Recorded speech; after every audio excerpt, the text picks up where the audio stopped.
Hello student, তোমরা গুণোত্তর প্রগতির এর আগে 2 বা 3টে ক্লাস দেখেছো। তো আজকে দেখো, আজকেও আবার আমরা যেখানে শেষ করেছিলাম তারপর থেকে আবার শুরু করছি। সেখানেও কিছু ভালো ইম্পর্টেন্ট অঙ্ক আমার মনে হয়েছে যে অঙ্কগুলো তোমাদের করে দেওয়া খুবই প্রয়োজন, এবং করলে অন্য অঙ্কগুলো করতে পারবে, এবং পরীক্ষার জন্য যে সমস্ত অঙ্কগুলো ইম্পর্টেন্ট সেগুলোই কিন্তু বলছি। দেখো, সেরকম একটা অঙ্ক বোর্ডে লেখা আছে। দেখো, দুটো ধনাত্মক সংখ্যা বি এবং সি, বি এবং সি এর সমান্তরীয় মধ্যকে এবং জি1 জি2 দুটির গুণোত্তরীয় মধ্যক, এবং জি1 জি2 দুটো গুণোত্তরীয় মধ্যক। দেখো, বি আর সি এর একটা সমান্তরীয় মধ্যক হচ্ছে, আর জি1 আর জি2 দুটো গুণোত্তরীয় মধ্যক বি এবং সি এর। তাহলে প্রমাণ করতে বলছে জি1 এর কিউব প্লাস জি2 এর cube is equal to 2abc। এটা কিন্তু আমাকে প্রুভ করতে হবে। তা লক্ষ্য করো, যেহেতু এ সমান্তরীয় মধ্যক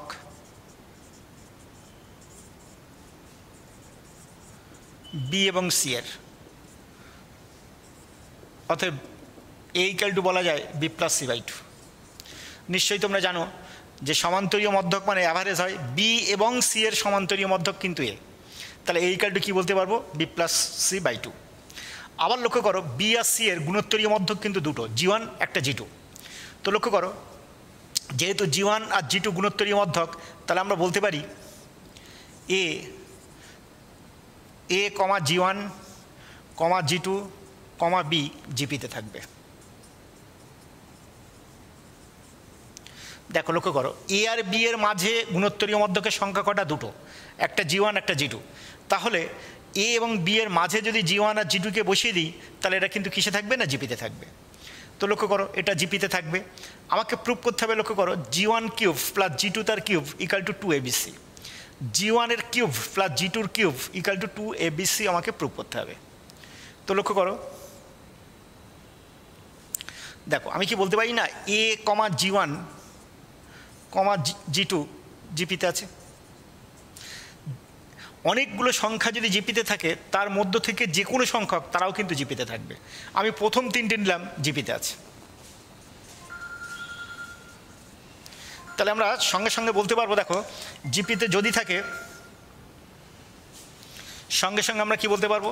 যদি জিপিতে থাকে, মিডলটার বর্গ ফার্স্ট ইন্টু থার্ডের সঙ্গে ইকুয়াল হবে। G one square equal to A into G two হবে। তাহলে এখান থেকে বলা যাবে, দেখো, G one square by G two is equal to A. আবার দেখো, জি1 জি2 বি জিপিতে আছে। তো জি1 জি2 বি যদি জিপিতে থাকে, এখন জি2 মিডল টার্মটা, তাহলে আমরা কি বলতে পারি? জি2 তার square equal to G one into B, নিশ্চয়ই বলা যাবে। তাহলে কি বলা যাচ্ছে? দেখো, লক্ষ্য করো, G two square by G one is equal to কি বলা যাবে? বি।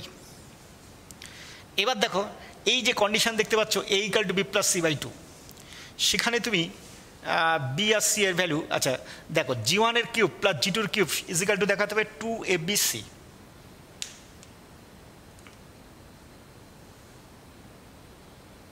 তো লক্ষ্য করো, এই দুটো যোগ করো, G one square by G two plus G two square by G one is equal to, তাহলে কি বলা যাবে? নিশ্চয়ই এ প্লাস বি। লক্ষ্য করো, এখানে লসাগু হচ্ছে জি1 জি2 লসাগু, জি2 দিয়ে ভাগ করলে দেখো জি1 তার কিউব, জি1 দিয়ে ভাগ করলে জি2 তার cube is equal to A plus B.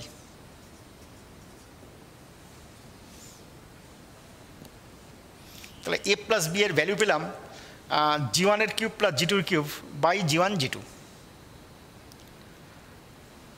আমাকে প্রুভ করতে হবে কিন্তু, দেখো, জি1 এর cube plus জি2 cube is equal to 2abc। তো দেখো, জি1 এর কিউব প্লাস জি2 কিউব পেয়ে গেলাম, কিন্তু এখানে দেখছি জি1 এর কিউব প্লাস জি2 কিউব তার ভ্যালুটা হচ্ছে, দেখো তো, এ প্লাস বি ইন্টু জি1 জি2।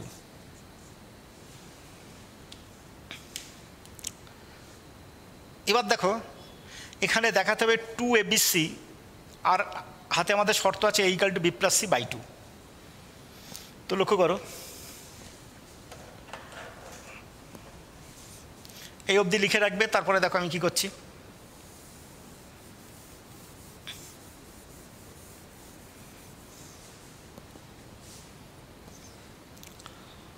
আচ্ছা দেখো, এ জি1 জি2 বি জিপিতে আছে, তাহলে এখানে জি1 আর জি2, জি1টা নিশ্চয়ই জিপির সেকেন্ড টার্ম, আর জি2টা নিশ্চয়ই থার্ড টার্ম, এটা first term, beta fourth term.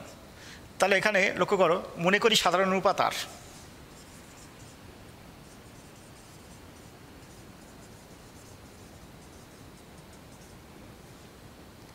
তাহলে লক্ষ্য করো তো চতুর্থ পদ টি4টা বি, তাহলে a into r⁴ equal to b implies r cube equal to, লক্ষ্য করো, b by a, implies r equal to বলা যায় বি বাই এ, তার পাওয়ারটা 1/3।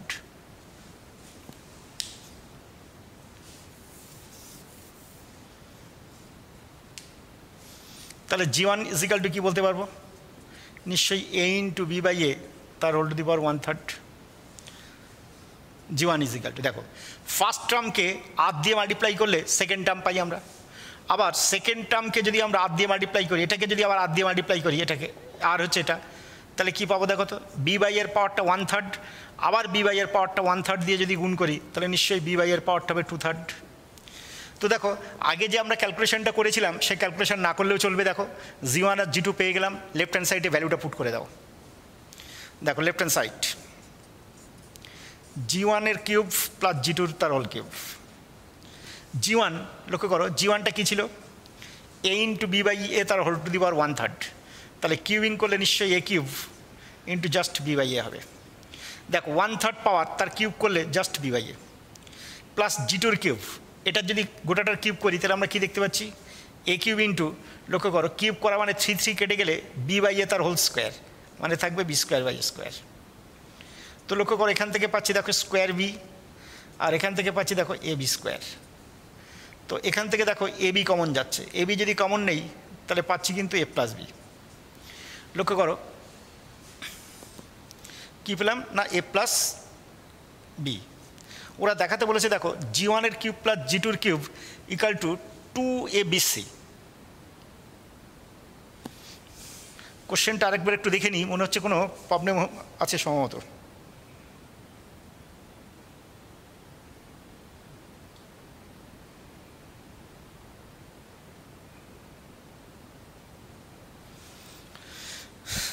এ এবং বি এর দুটি ধনাত্মক সংখ্যা বি এবং সি এর সমান্তরীয় মধ্যকে এবং জি1 জি2 দুটি গুণোত্তরীয় মধ্যক হলে প্রমাণ করো জি1 cube plus জি2 cube equal to 2abc। তো আমরা এখান থেকে বি প্লাস সির ভ্যালু পাচ্ছি, সিটা তো এখানে আসছে না, 2abc।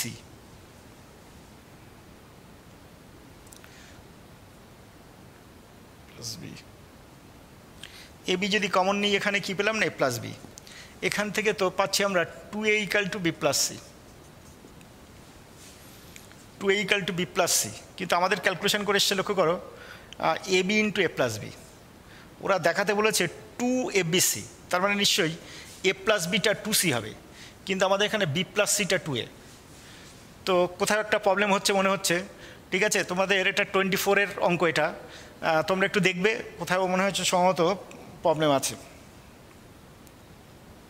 ঠিক আছে কিনা জানি না, ঠিক বুঝতেও পারছি না।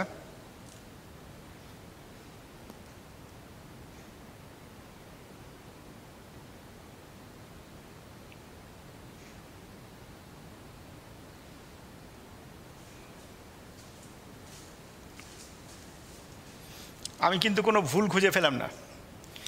যাই হোক, আমি অঙ্কটা দেখব, দেখে যদি ভুল মনে হয় নেক্সট ক্লাসে আবার এই অঙ্কটা তোমাদের আলোচনা করে দেব। ঠিক আছে?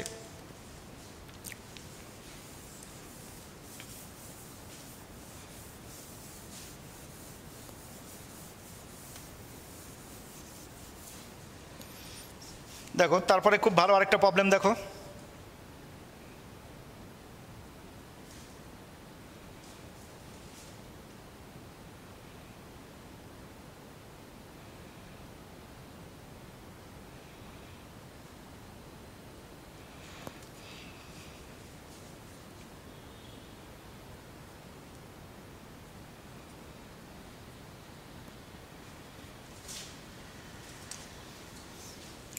বলছে লক্ষ্য করো, যদি কোনো গুণোত্তর শ্রেণীর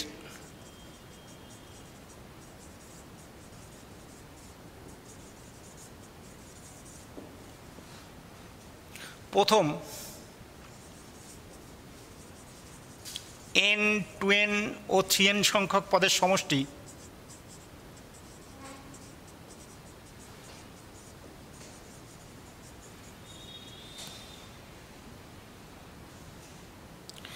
S1 S2 S3 হয়,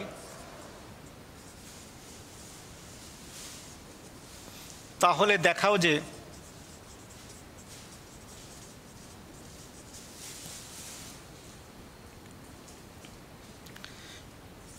S1 into S3 minus S2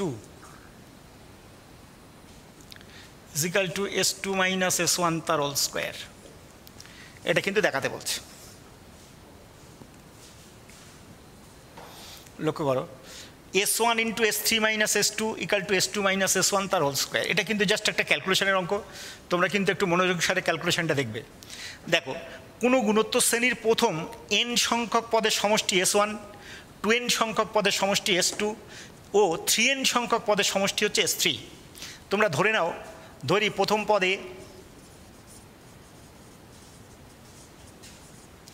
আর সাধারণ অনুপাতটা আর ধরে নাও, যেটা আমরা ধরে থাকি সাধারণত।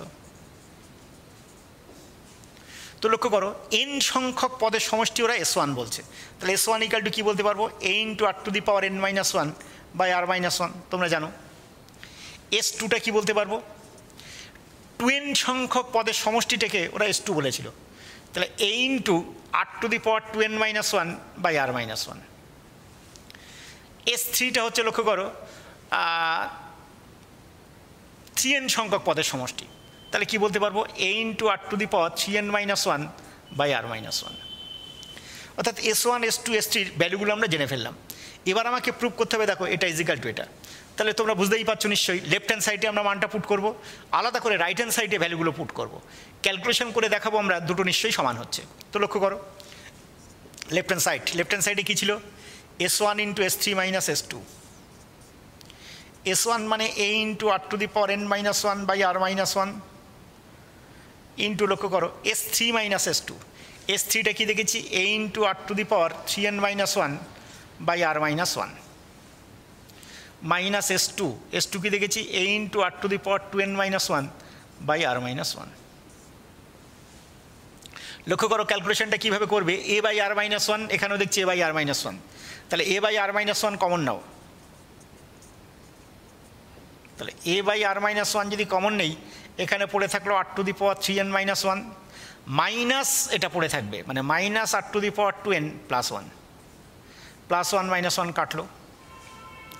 দেখো a by r minus 1, a by r minus 1, তাহলে আমরা কি লিখতে পারি? স্কোয়ার বাই r মাইনাস 1 তার whole square into r to the power n minus 1। লক্ষ্য করো, এখান থেকে দেখতে পাচ্ছি r to the power 2n common নিতে পারছি, তাহলে r to the power 2n যদি কমন নেই, এখানে পড়ে থাকবে r to the power n। কেন না? r আর বেস সমান, 2n আর n যোগ করলে দেখো পাওয়ারটা 3nই হচ্ছে। r to the power 2n যদি কমন নেই, এখানে পড়ে থাকবে মাইনাস 1। তাহলে কি পাচ্ছি? দেখো স্কোয়ার r টু দি পাওয়ার 2nটা লিখে নিলাম into r to the power 2n, এখানে r মাইনাস 1 তার হোল স্কোয়ার, এখানে লক্ষ্য করো r to the power n minus 1, r to the power n minus 1, তাহলে বলতে পারি r to the power n minus 1 তার হোল স্কোয়ার। দেখো লক্ষ্য করো, এটা কিন্তু পেলাম আমরা লেফট হ্যান্ড সাইড। এবারে আমরা রাইট হ্যান্ড সাইডে আছে, দেখো S2 মাইনাস S1 তার হোল স্কোয়ার। আমরা এটা মুছে দিয়ে S2 মাইনাস S1 এর হোল স্কোয়ারের ভ্যালুটা এখানে পুট করব। লক্ষ্য করো রাইট হ্যান্ড সাইড, তোমরা নিচে লিখবে। আমি যেহেতু বোর্ডে তোমাদের বলছি, এটা ফার্স্ট ক্যালকুলেশনটা করলাম লেফট হ্যান্ড সাইড, এটা রেখে দিলাম মানটা। S1 S2 S3-র ভ্যালুগুলো আমাদের জানা আছে। আমরা রাইট হ্যান্ড সাইডে S2 মাইনাস S1 তার হোল স্কোয়ার, রাইট হ্যান্ড সাইডে কিন্তু S2 আর S1 এর ভ্যালু পুট করব। S2-র ভ্যালুটা কি দেখেছি? a into r to the power 2n minus 1 by r minus 1 minus S1টা কি দেখেছি? a ইন্টু, এই যে S1, a into r to the power n minus 1 by r minus 1 গোটাটার হোল স্কোয়ার। তোমরা দেখতে পাচ্ছ নিশ্চয়ই a বাই r মাইনাস 1, এখানেও a by r minus 1, a by r minus 1টা কমন নিতে পারছি, কমন নিয়ে বাইরে নিয়ে আসলাম, তাহলে স্কোয়ার বাই r মাইনাস 1 তার হোল স্কোয়ার। তাহলে এখানে কি পড়ে থাকবে? দেখো তো, r to the power 2n minus 1 minus r to the power n minus 1, মানে minus r to the power n plus 1, plus 1 minus 1 cancel হয়ে গেল, গোটাটার হোল স্কোয়ার। তাহলে স্কোয়ার বাই r মাইনাস 1 তার হোল স্কোয়ার। দেখো মানটান তো বসানো হয়ে গেছে, এবার এইটুকু মুছে দিলাম। এখান থেকে লক্ষ্য করো r⁴n ভিতর থেকে কমন নিতে পারছি, তাহলে r⁴2n এর মধ্যে r⁴n যদি কমন যায় পড়ে থাকবে নিশ্চয়ই r⁴n, এখানে পড়ে আছে দেখো -1 গোটাটার হোল স্কোয়ার। তো স্কোয়ার r⁴n তার হোল স্কোয়ার মানে r⁴2n বাই r-1 তার হোল স্কোয়ার, এখানে পড়ে থাকলো দেখো r⁴n-1 তার হোল স্কোয়ার। দেখো লক্ষ্য করো স্কোয়ার r⁴2n বাই r-1 এর হোল স্কোয়ার ইন্টু r⁴n-1 তার হোল স্কোয়ার, এখানেও কিন্তু সিমিলার চলে এসেছিল। তাহলে রাইট হ্যান্ড সাইড তোমরা নিচে নিচে করবে, ফার্স্টে লেফট হ্যান্ড সাইড ক্যালকুলেশন করার পরে নিচে রাইট হ্যান্ড সাইড করবে। বোর্ডে তোমরা দেখতে অসুবিধা, অনেক এগুলো একটু লেন্থি অঙ্ক, সেই জন্য আমরা কী করলাম, এগুলো পরীক্ষা এক্সামে যদি আসে দেখবে তোমাদের 5 নম্বরের অঙ্ক আছে, এটা কিন্তু 5 নম্বরের অঙ্ক হিসাবে এক্সামে আসবে যদি আসে। তো লক্ষ্য করো আমরা পুট করলাম left hand side, right hand সাইডে পুট করে দেখলাম ভ্যালু কী আসছে না সমান এসে গেছে, তাহলে বুঝলাম যে আমাদের ঠিক আছে।